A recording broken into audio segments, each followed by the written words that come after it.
Good morning everyone. আজ আমি তোমাদেরকে একটা গল্প বলে শোনাবো। একটি ছোট্ট গ্রামে ছিল দুই ভাই বোন, রাহুল আর রিয়া। রাহুল ছিল বড় ভাই আর রিয়া ছিল তার ছোট্ট বোন। একদিন বিকালে বইয়ের ভাঁজে মুখ গুঁজে রিয়া বলল, দাদা, ইংরেজিতে একটা জিনিস কিছুতেই বুঝতে পারছি না। লেট আর লেটসের মধ্যে পার্থক্যটা কি? রাহুল মুচকে এসে বলল, তাহলে আজ আমি তোমাকে শেখাবো খুব সহজ করে। সে রিয়ার হাত ধরে বলল, লেট স্টার্ট উইথ লাভ। চলো ভালোবাসা দিয়ে শুরু করি। আর যদি বলি লেট মি এক্সপ্লেন, মানে দাঁড়াই আমাকে ব্যাখ্যা করতে দাও। রিয়া হেসে উঠল, ওয়াও, দারুণ তো দাদা, আরও শেখাও না। রাহুল তাকিয়ে বলল, তাহলে চলো ভিউয়ার্সদেরও শেখাই। আজ আমরা সবাই মিলে শিখবো লেট আর লেটস এর ব্যবহার খুব সহজ করে। Let's begin this journey together. Let মানে হচ্ছে অনুমতি দেওয়া, গিভ পারমিশনকে বোঝায়।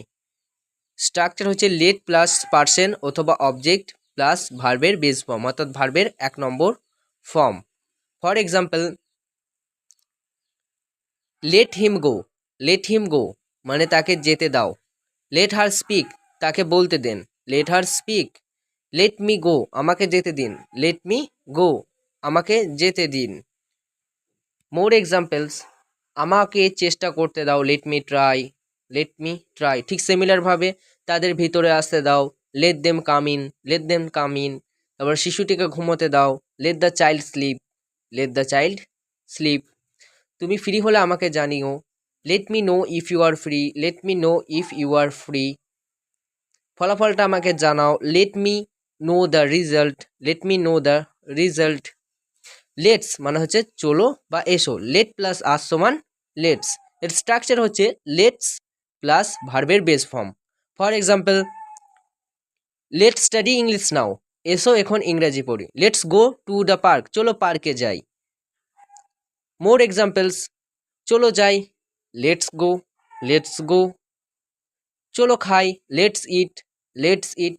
চলো শুরু করি। Let's start. Let's start. চলো একটা খেলা খেলি। Let's play a game. Let's play a game. চলো তাকে ডাকি। লেটস কল হিম অথবা হার।